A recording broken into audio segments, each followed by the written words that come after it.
When we last left off, our trio of heroes had successfully made their way into one of the many entrances of the last tower, the eponymous Mage Tower at the center of the city. They came here seeking Magister Shaw, the new owner, and Alex's fellow student under the previous Magister Cabin. After being attacked by a third apprentice, the now rogue mage Avior Duval, the party had noticed that Magister Shaw was seemingly missing. His strange disappearance was later highlighted when the city guard didn't seem to know where he was either, prompting our journey to the tower in the hopes of finding him. The tower itself is ancient and has been renovated significantly over the years. Polished stone has been worked magically into a pattern of bricks. There is no mortar or cement holding things together, as the entire tower is one continuous piece, but the texture of brickwork makes it more organic and livable.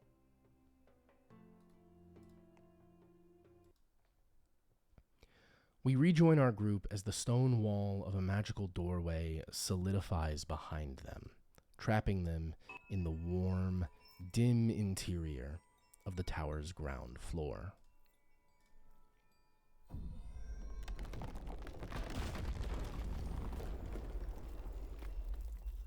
They stand in a long hallway, wide and deep.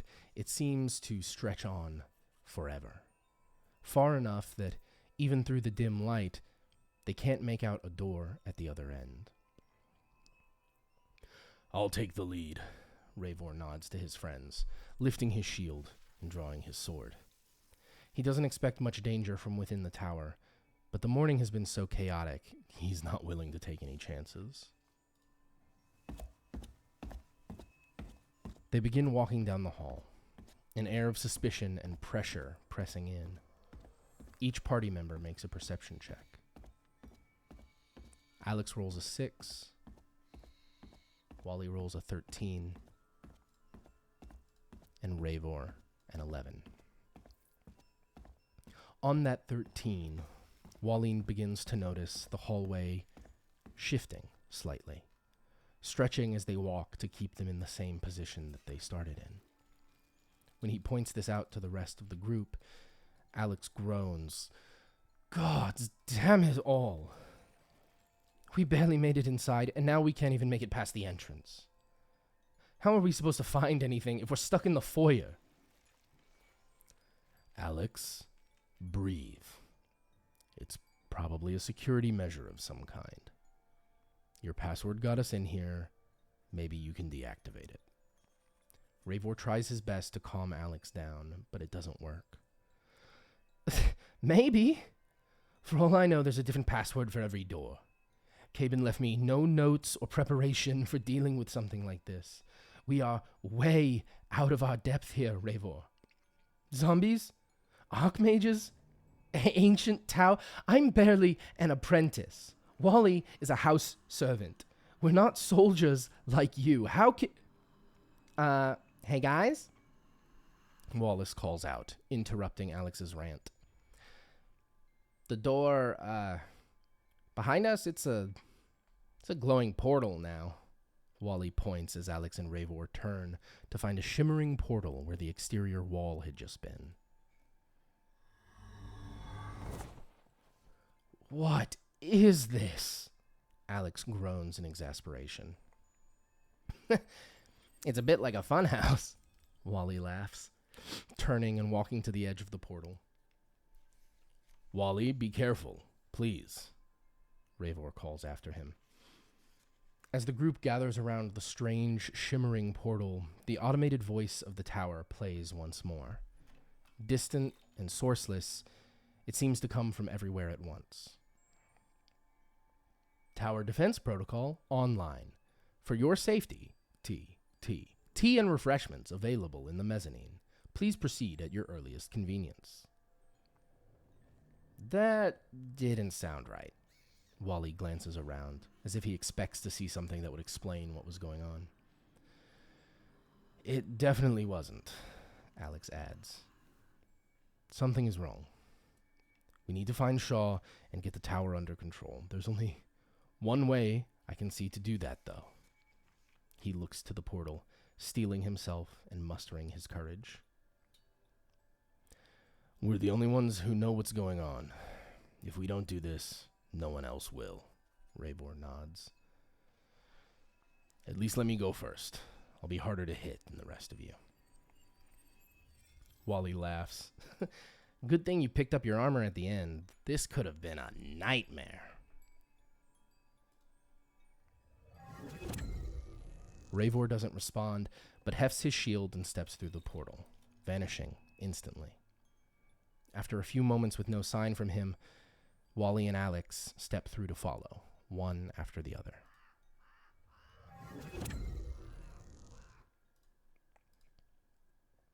On the other side of the portal, all three heroes find themselves standing in the middle of a glowing dais in the center of a perfectly circular room. Two arched openings lead out into the rest of the tower. The outer wall curves smoothly with the circumference of the circular building. Windows set into the wall look out over the city streets. Odd, since the tower shows no external windows from the outside.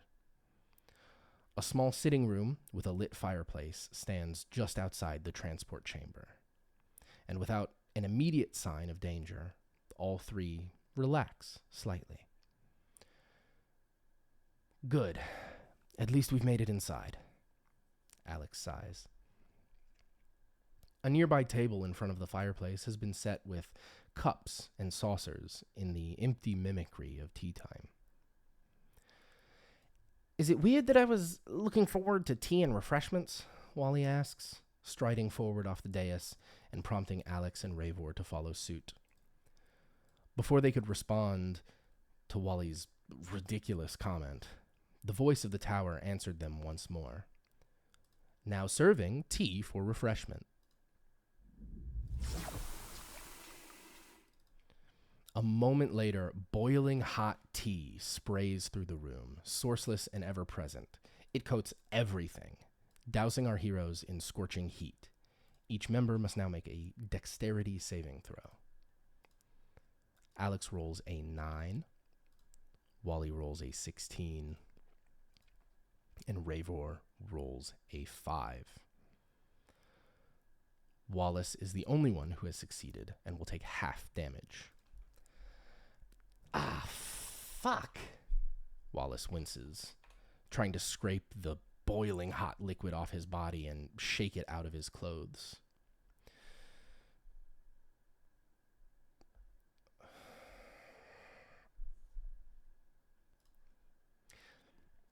That is not what I meant. Not in the slightest.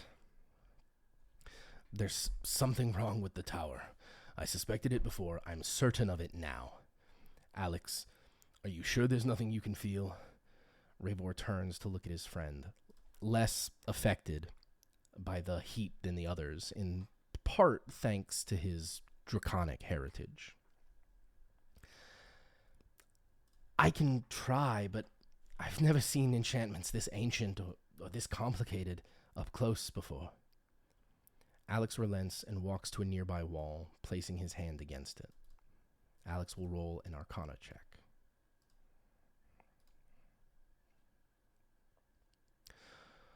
On a 12, Alex feels nothing. The magic is cold, swarming and chaotic, but unresponsive to him. There's too much noise within the network for him to make out any details. The only thing we can do is head up or head out. I don't think any of us are ready to give up just yet, so let's find some stairs. Raybor turns and begins to move to the nearest door. Unfamiliar with the layout of the tower, they will have to find the way from floor to floor. A doorway lies to the south, and as Raybor approaches it, it swings open automatically. On the other side is an opulent bedroom. No sign of traversal upwards, but the scent of opportunity lures Wally inside as he slips past Raybor to look around. On a 12 investigation check, Wally doesn't see anything of immediate value, at least not that he could easily carry. Some expensive-looking furniture, some mirrors, things that would not be easily lugged out of the tower when they left. From this bedroom, Ravor heads north, to a hallway that seems to curve around the outer edge of the portal room. Along the way, 2 more doors open, one to a smaller bedroom lined with bookshelves, and another to a storage room. Ravor doesn't stop at either door, and instead continues to charge forward to the end of the hallway. Wally can't pass up that opportunity, though, and ducks inside each doorway to take another look around. On a 4 investigation check, Ravor is moving too quickly for Wallace to take a good look, and he spots nothing immediately, and instead has to hustle to keep up with his 2 friends.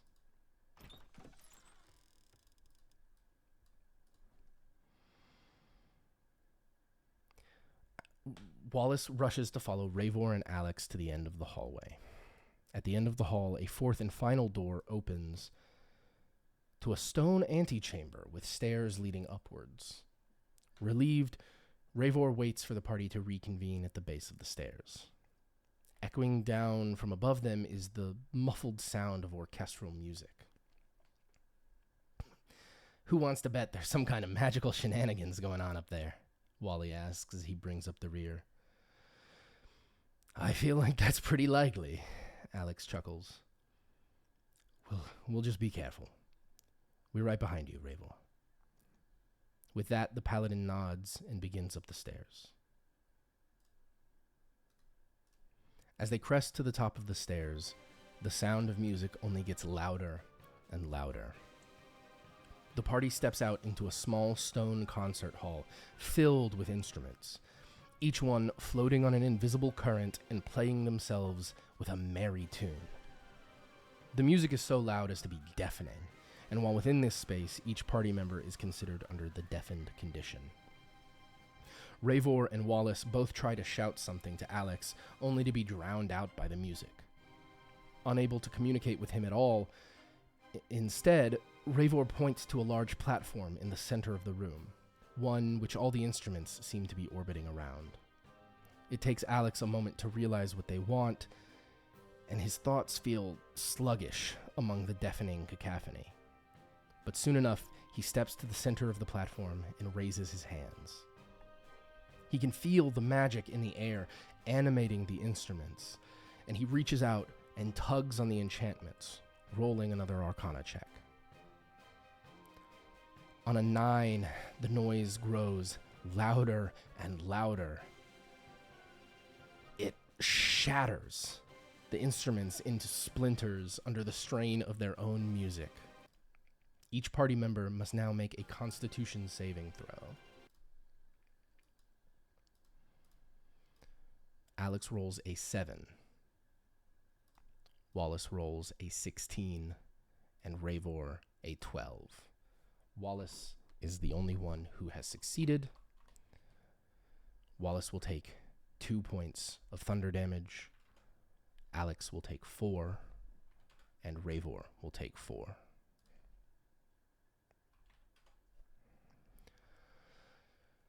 Gods above, that was awful, Wallace groans as soon as he can hear himself think. What is wrong with this tower? I mean, I get that it's not working right, but who even builds a music room full of magical instruments loud enough to blow out their own eardrums? That is absurd. This whole place is a goddamn carnival. Keep moving, Wally, Ravor calls from over his shoulder. The sooner we find Shaw, the sooner we get out of here. Lingering in the back and whining won't get us through it any faster. There's a weight to Ravor's voice as he speaks, a weariness that mirrors Wally's own complaints. They'd been in the tower less than 30 minutes so far, and already it was a nightmare. Part of him was dreading what it would take to actually find Shaw, or what they would find alongside him.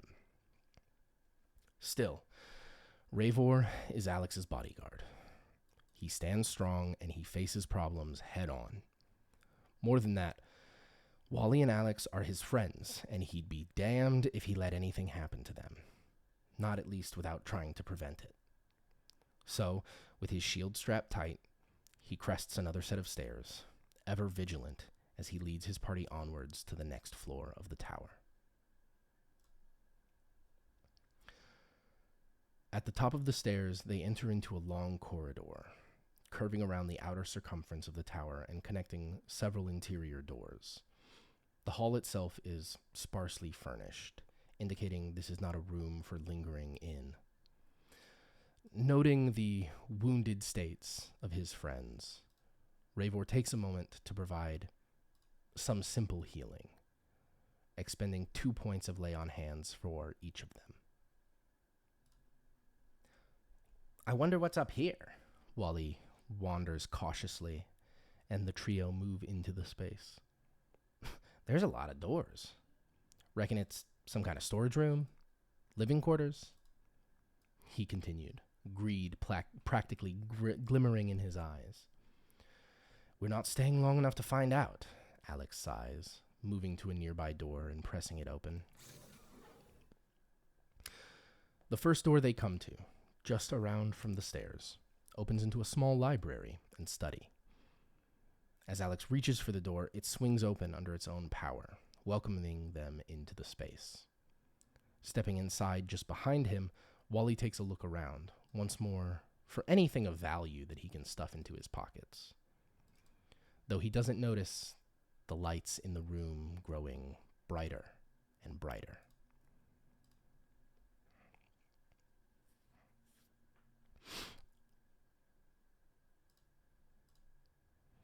Rolling investigation with disadvantage on a 5, Wallace doesn't find anything of value besides a few books. The lights in the room, however, turn blinding, and each member of the party must make another Constitution saving throw. Alex rolls a 14, Wallace a 9, and Ravor a 15. Alex and Ravor have both succeeded. They will take half. Wallace takes full. And from the 3 points of radiant damage that he takes, Alex is rendered unconscious, forcing Ravor to expend another 2 points of lay on hands to bring him back. Fuck. Ow. Ow. Alex winces as he gasps back to consciousness, rushing out of the room and back into the hallway. Okay, what the fuck? Why is this entire tower so ornery?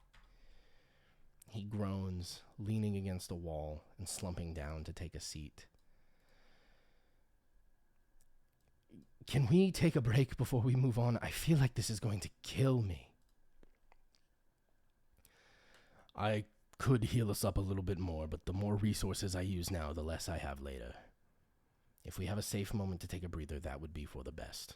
Ravor agrees, staying watchful but leaning against a wall himself as Wally grabs a chair from within the study and drags it out into the hallway. The group then takes a short rest, and each member will roll hit dice to recover hit points. They have freshly recovered from the level up between episodes.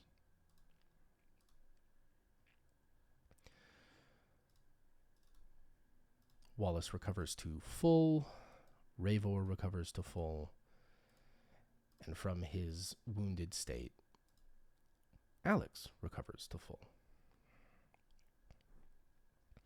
Alex will also use a charge of arcane recovery to recover the spell slot that he had used to cast mage armor. At the end of their rest, the party needs to keep moving. They continue along around the curve of the tower, only to find a strange room waiting for them. Rather than a door, the entire outer wall of this chamber is a metal grate, exposing a large enchanted statue to the air of the hallway. Both lanterns behind the statue and the statue's own eyes glow red with ominous magical energy. This just screams trapped hallway, Wally calls out, stopping Ravor before he could proceed any further. Let me take a look first. He drops to his hands and knees, peering along the floor.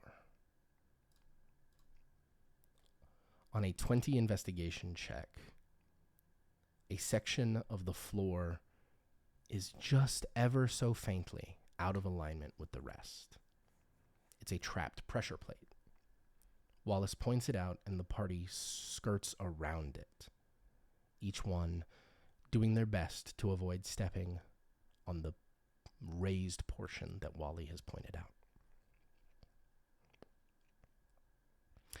Continuing onwards, the hallway becomes at least less obviously dangerous, and they spot another doorway as well as another set of stairs.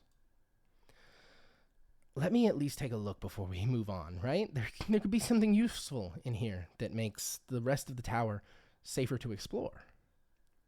Wally rolls a persuasion check against Ravor's insight. Wally's persuasion is a 15, and Ravor rolls an insight of 13. Fine, Ravor sighs, stepping out of the way and letting Wallace continue onwards to the last few unchecked doors, the first of which opens unceremoniously into an armory. See what I mean, man? Sometimes you just gotta trust me. A quick glance around the room can clearly tell that the items within are enchanted magically. We can kit ourselves up and we can sail through the rest of this tower with ease. We'll find Shaw in a snap. Wally is beaming, and Ravor could see little gold coins spinning in his eyes. No, we take what we need and nothing more, and we return it to Shaw when we're done, Ravor insists. Wally nods non-committally and runs around the room giddy. He finds a sparkling steel shield for Ravor, a gleaming dagger for himself, and a pair of shining brass bracers for Alex. I'm not sure what any of this stuff does, but it at least matches the equipment we started with. Wally tries his best to appease Ravor. I could identify them, but it would take too long, and I don't want to wait around here any more than I have to.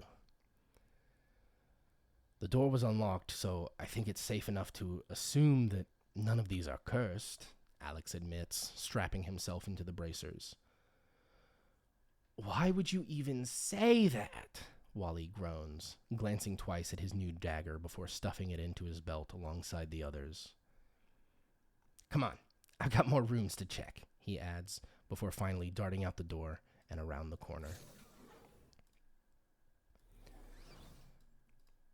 The second interior room would open with a large steel doorway, enchanted with all number of magical locks, in addition to its mechanical ones.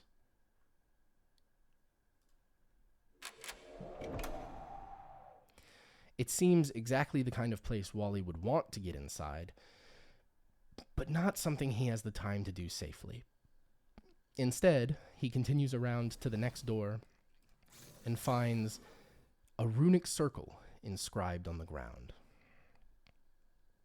Bringing Alex over, Alex can tell the circle is an anchor for a teleportation circle, which is not a spell that he currently knows. He can attempt to decipher it and save it for later, making an Arcana check to quickly sketch down the sigils. On an 11, he does make a quick note of the parts he can decipher, but fails to get anything useful for permanent copy in his spellbook. The party then continues on to the stairs, to the next floor of the tower, once more with Ravor in the lead. They crest the top of the stairs into a wide lecture hall, a classroom not unlike the one that Magister Cabin had used in the Hulkus Manor to teach each of them at various points in the past. This is far from the idyllic study room, though, as papers and books and scrolls swirl through the air in a cyclone of parchment and leather, threatening any who get too close with death by 1,000 paper cuts. Each member of the party makes a perception check Alex rolls an 8, Wallace an 18, and Ravor an 11.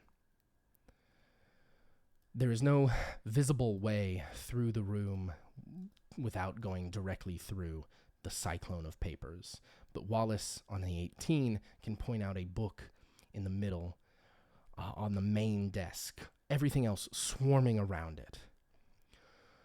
"Wait here," Ravor shouts over the rustling cacophony. "I think if I can get there and destroy it, the magic will be interrupted." Alex has no way of knowing if that would work or not, but he has to trust his friend. Ravor is the only one with any chance of making it across the room, and he didn't want to risk the others getting hurt. As Ravor stalks forward, he must make a series of Constitution saving throws, each one getting progressively harder. On the first, he rolls a 21. On the second, a 17. And on the third, a 4. He succeeds on the first two, taking half damage, and on the third, takes full. He takes 1 point of slashing damage from the first, 3 from the second, and 5 from the final, for a total of 9 damage to Ravor. As he makes it to the desk in the center of the lecture stage, Ravor brings his sword slashing down into the cursed book, cleaving it in two. The tornado of enchanted parchment is ceased instantly. Ravor takes a few moments to heave some deep breaths,